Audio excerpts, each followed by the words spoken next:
Welcome to Impact Makers Radio, helping you to find jargon-free information before choosing a professional to help solve your problems and live the life you love. And here's your host, Stewart Andrew Alexander. Hi and welcome everyone to another Let's Talk Business conversation. And during this segment of the show, ladies and gentlemen, I'm very pleased to say that we finally have professional speaker and author Jeff Davis, who is the CEO and owner of Jeff Davis International. And wait for it, ladies and gentlemen, he's calling in all the way from Rotterdam, South Holland.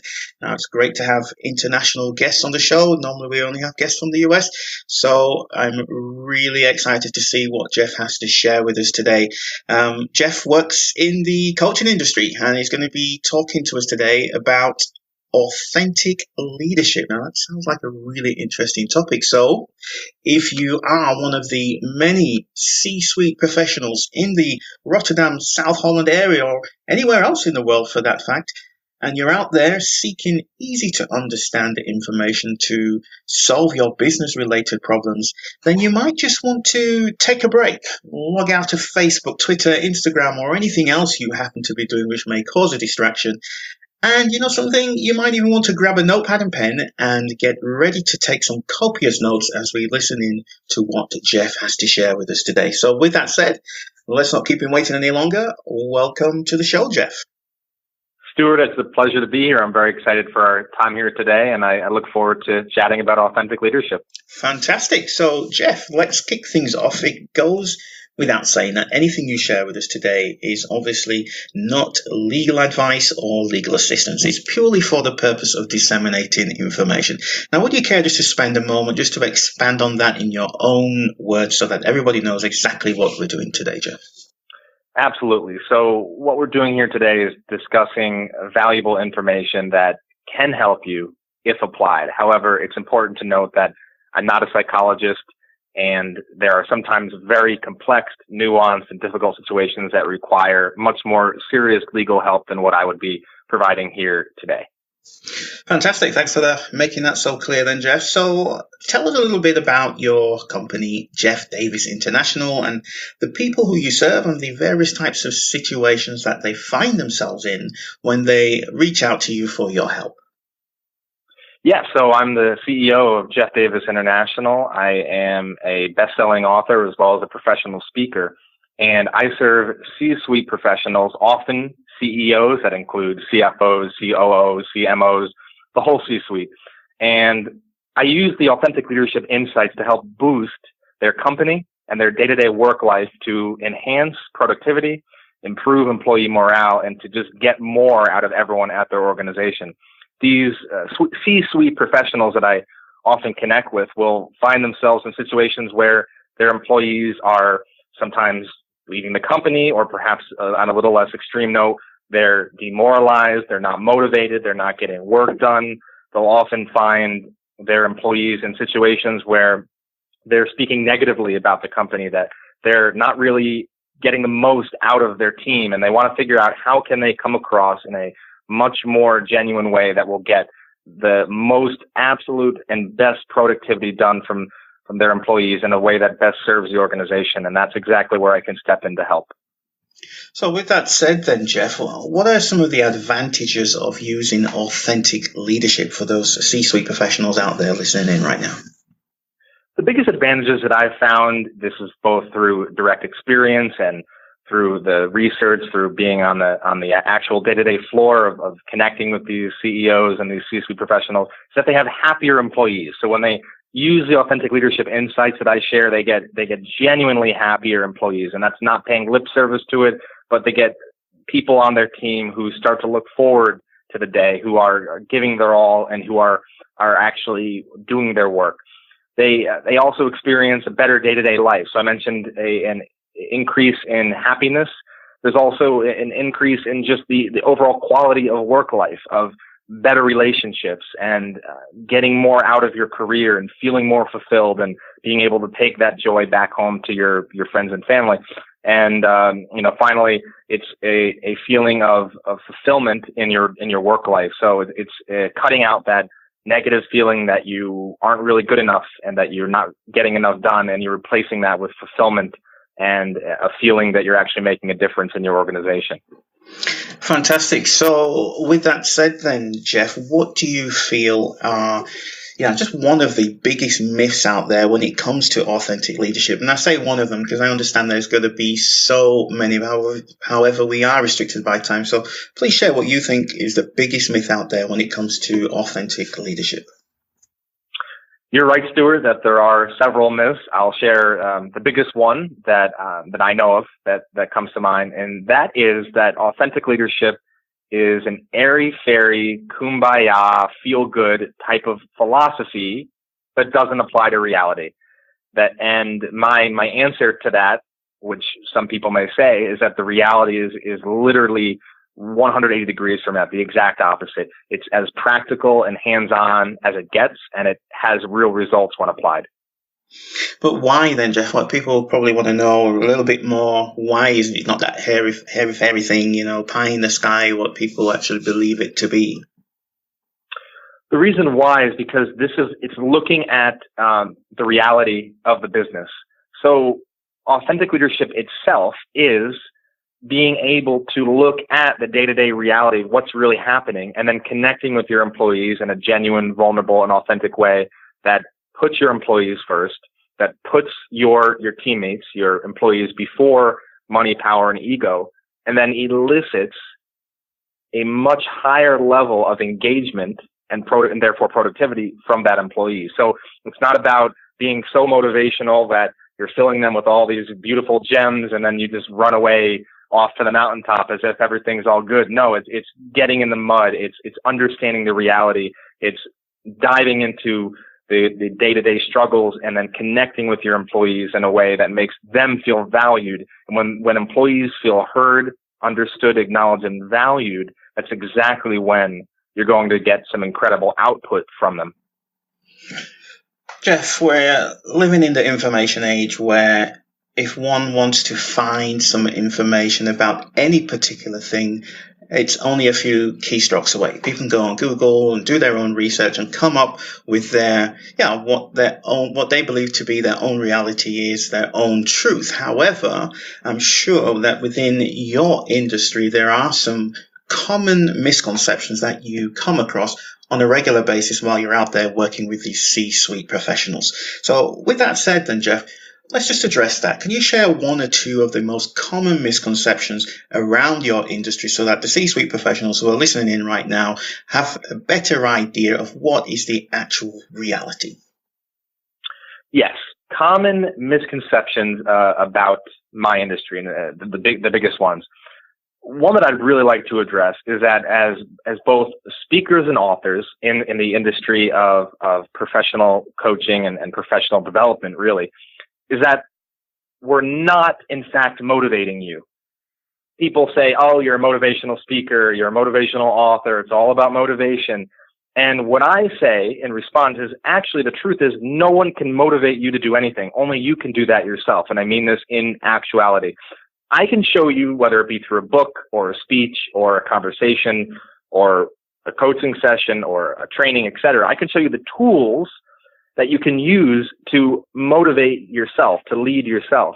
I love the movie The Matrix, and Morpheus says to Neo, I can show you the door, but you are the one who has to walk through it. And one of the biggest misconceptions of my industry is that we're going to walk all of the people who are listening to this information through the door. No, we're providing you the insights, the knowledge, and the information to therefore motivate yourself. And once you choose to motivate yourself, that's exactly when you'll start to see results.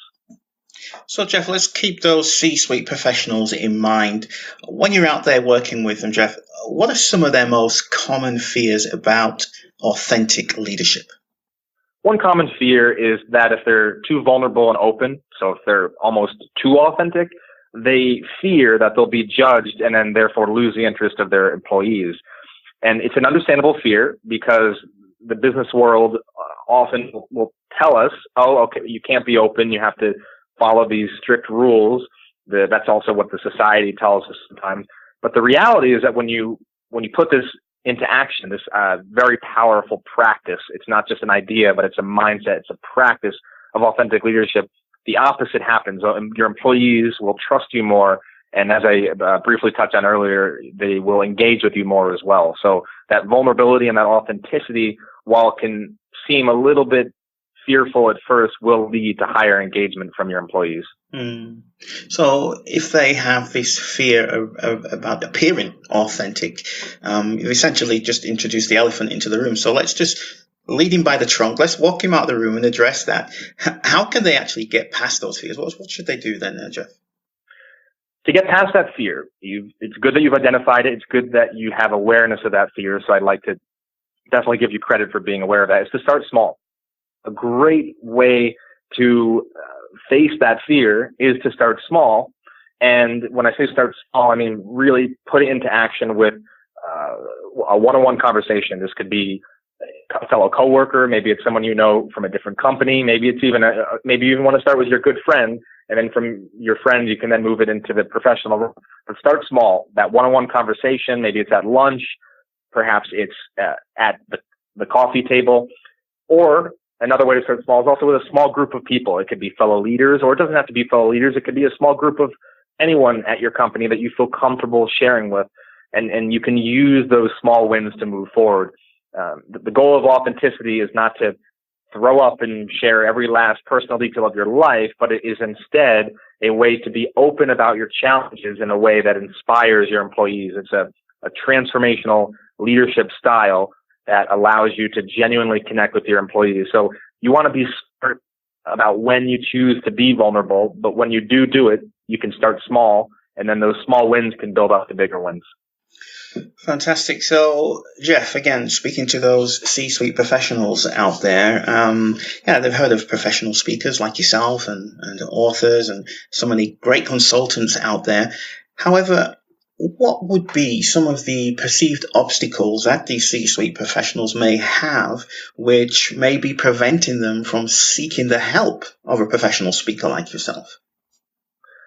This is a great question because there's definitely a lot of perceived obstacles out there. And while one of the big ones, or several of the big ones, come down to a couple of questions. And C-suite professionals, CEOs, will often ask, is it really possible to change their employees? Is it really practical that this is going to work? And they actually ask, and sometimes very bluntly, do these strategies work?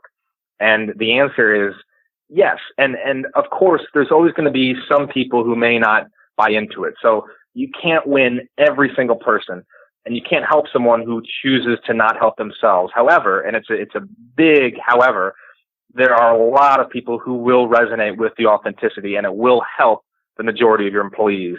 So my encouragement to C-suite professionals is don't get caught up on the few bad eggs or the few bad experiences you've had, because there are a lot of good people out there, both in your company and people who will join your company who will benefit from this type of engagement. Well, let's just stick with this topic for a moment then, Jeff. I'm a CEO and I'm listening to this show right now, and you sound as if you know what you're talking about. You've got a great track record. In fact, obviously you do know what you're talking about. However, my company's unique. My people are different. How in the world are you going to help my company when, it's just out there on its own in a category of one? We're just completely different to everything else out there. How could you or somebody else like you come in and benefit my company? This is definitely a common thought, and sometimes even a common objection that, okay, my company is unique. Does this really connect with what you're saying? Is it too specific? Is it too niche? Is it too outside of the general realm? Right. And my answer to that is that what the authentic leadership strategies do is they help you identify exactly what the root cause of the biggest challenges are in your company. So yes, you may be unique in many, many ways, but there are still definitely principles and timeless strategies that's going to apply to your company. And as a consultant, as a speaker, as an author, I help, or anyone in this industry who's doing good work will help identify how these strategies can apply to your unique situation, to your unique company.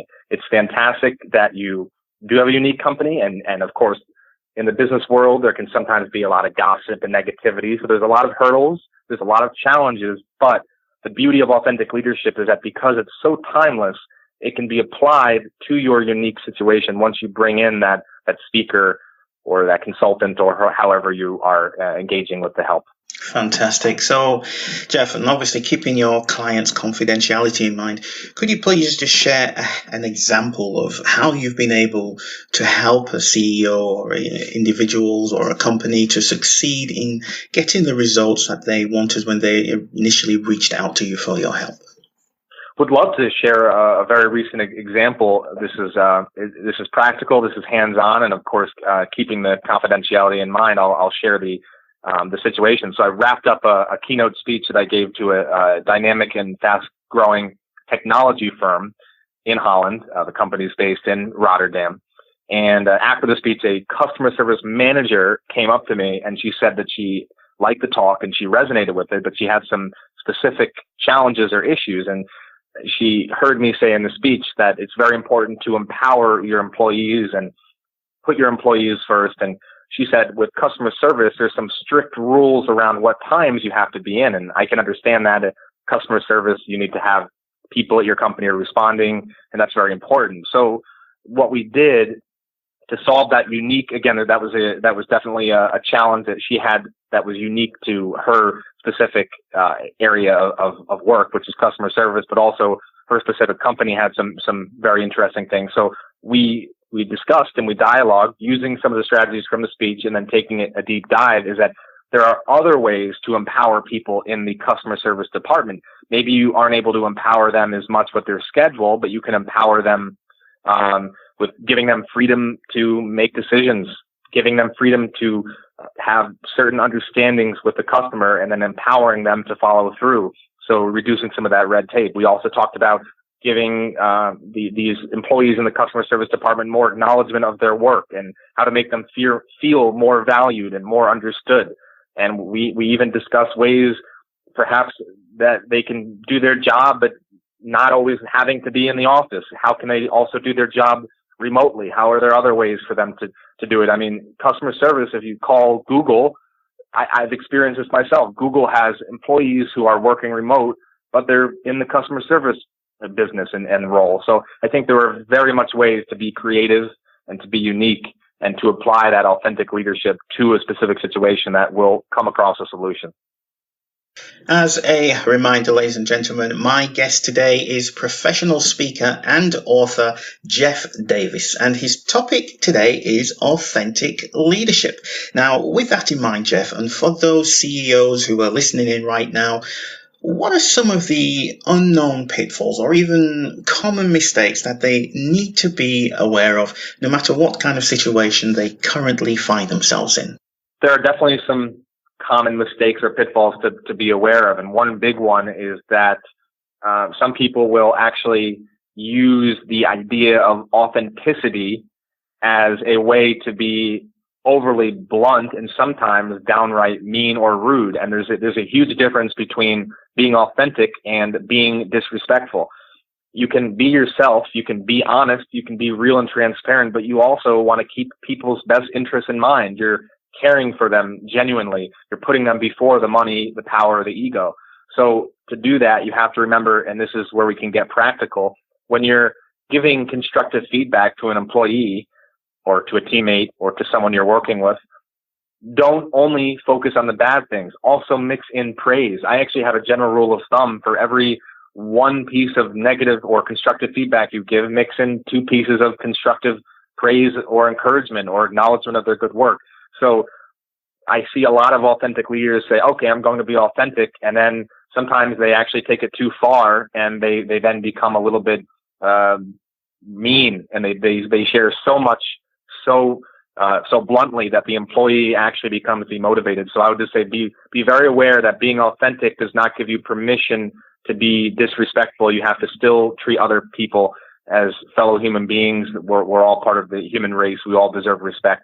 And to also remember that when you're giving that constructive feedback, please be sure to mix in some praise, because that praise will also help the employee feel valued.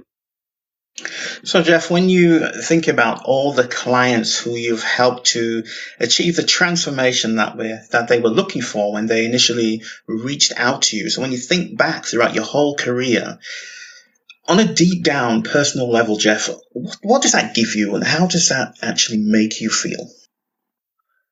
When I get that CEO or that CMO or that chief operating officer reaching out to me and they are really asking for help, and then I proceed to give them that help in one form or another, I feel genuinely fulfilled. And it's not a false feeling. It's not coming from ego, but it's coming from my true self, which is that this is a purpose that I have been given to share this authentic leadership and to share this different way of approaching business in a way that enhances employee productivity and improves morale. So that means you're going to have an increase in the output of happiness. You're going to have an increase in the output of day-to-day satisfaction. When I see that happening, both at a personal and company-wide level, I feel enormously fulfilled, and I know that I'm living on purpose.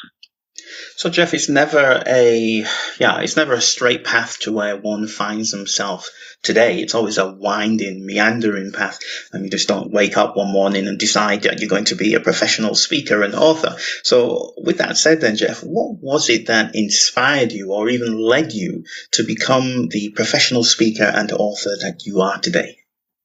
Thank you very much for the interest, and I will definitely share it, and I will live my own message here and lead by example. We're talking about authentic leadership, so I'll very quickly talk about some things from high school, college, and then I'll also go into what happened in my previous experiences in the business world to lead me to why I do this today. So at age 17, I was suicidal. I had several unexpected setbacks occur, and I didn't have the coping mechanisms to deal with those challenges. I hadn't yet traveled the world, so I didn't have the global perspective that I do now. And I had a difficult experience in high school. It was a private high school, all boys, very competitive, very cutthroat, series of unexpected events, didn't have the coping strategies.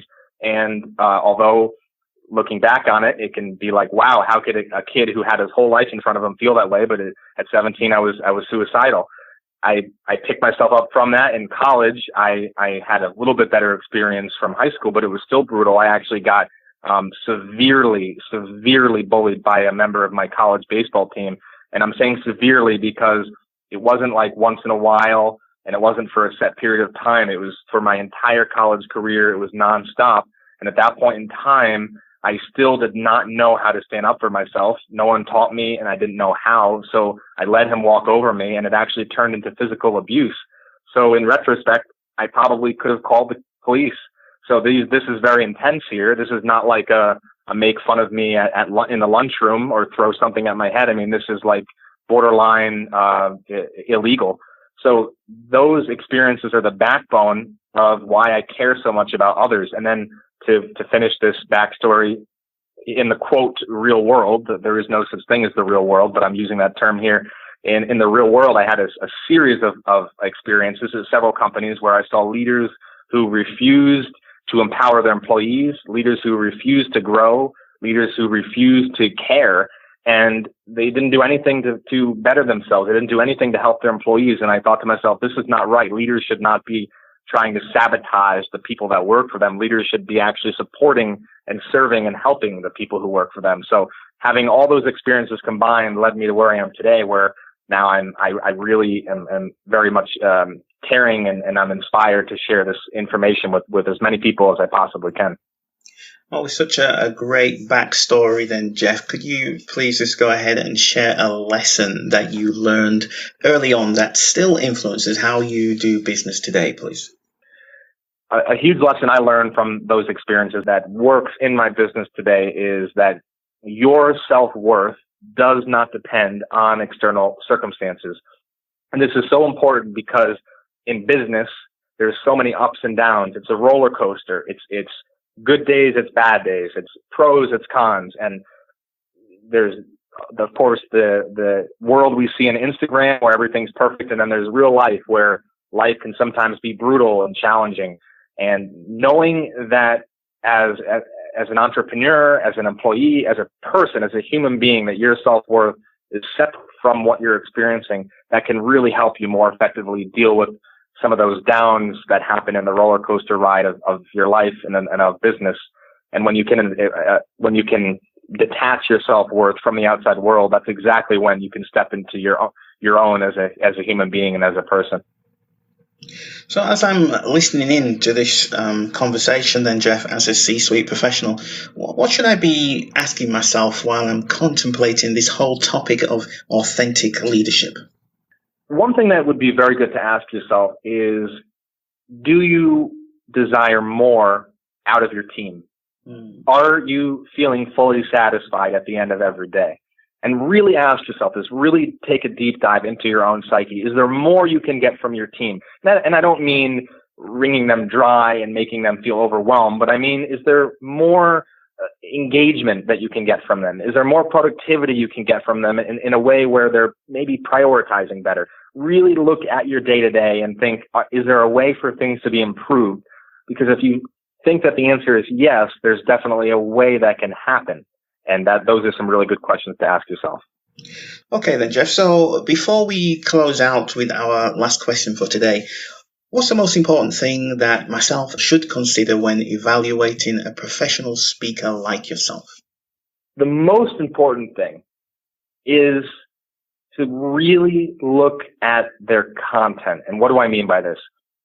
This actually ties perfectly into what we talked about earlier with the common misconceptions of this professional speaking industry, which is that it's all about motivation. And what I would really encourage you to consider when you're evaluating a professional speaker is to not only look at, are they inspirational, which is good, and do they have energy, which is also good, but what's most important is, do they have content? Do they have substance to their message?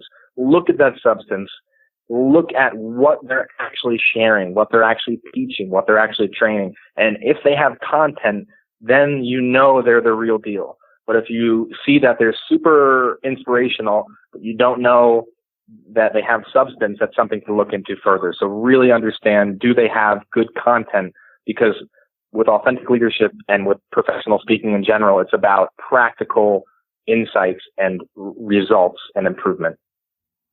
And finally then, Jeff, if somebody feels that they want to know more about the concept of using authentic leadership within their company, what would be the best way to get in touch with you, one? And two, what will actually happen when they do initially reach out to you? So I'd just like you to paint the picture so they know there's absolutely no risk to take that first step. Yeah, so I'll give several ways that you can reach out to me if you're interested in continuing the conversation. And the first way is to contact my executive assistant, Meg at jeffdspeaks.com, MEG at jeffdspeaks.com. And if you contact her, it's zero risk. You can just ask for more information, and she'll provide you with more information, whatever you ask for. Is it a particular article?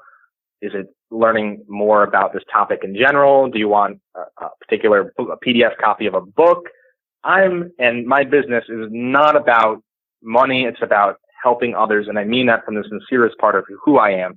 So if you reach out to my executive assistant, you're going to get free resources that are going to help you move forward, regardless if you want to work with me or someone else. So it's really a win-win. And the second thing I wanted to very quickly add to that is that you can also reach out to me directly, Jeff at jeffdspeaks.com. And it's no risk, because with me, it will be about the friendship and about the relationship. So you don't have to worry about, is Jeff going to sell me? Does Jeff have a hidden agenda? That's not how I operate. That's not how I do business. I'm about the relationship and about the connection. And if there's a genuine connection, then yes, we can talk further, but there's no risk whatsoever. Thank you for making that so clear, Jeff. People always want to know whether you're waiting with a Fred Flintstone club to hit them over the head and sell them everything underneath the sun. So thank you so much for making that so clear. So unfortunately, Jeff, we are out of time. That's all we do have time for today. So let me just remind everybody, we have been listening to professional speaker and author Jeff Davis. Thank you so much for sharing so generously with us today, Jeff. You have certainly demonstrated that you are a true educator and advocate for your client's success. So thank you. My pleasure, Stewart. And the honor is all mine. You've asked fantastic questions. I love what you're doing with your business, with your radio show and everything. So definitely keep up the fantastic work you're doing. You are so welcome, my friend. And I'd also like to take a moment to say a big thank you to you. Yes, our listener, this C-suite professional out there. Thank you for taking the time out of your busy day and joining us on, what I can only describe as a very insightful and informative discussion with one of the leading professional speakers and authors in the Rotterdam, South Holland area today. Again, as a reminder, his name is Jeff Davis. Make sure you do check him out. Give him a call. He's left his contact details. Visit his website. There are some great resources on there. Whatever you do decide to do, I am sure that after spending a little bit of time with Jeff today, that you're going to be in a great place to get started. So that's it, folks. Again, my name is Stewart Andrew Alexander, and we'll be back shortly with some more leading business professionals in this, our series of Let's Talk Business Conversations. So until then, take care, have a great day, and we'll talk real soon. Thank you for tuning in to Impact Makers Radio. To listen to all past, present and future industry thought leaders and trendsetters, visit us at impactmakersradio.com.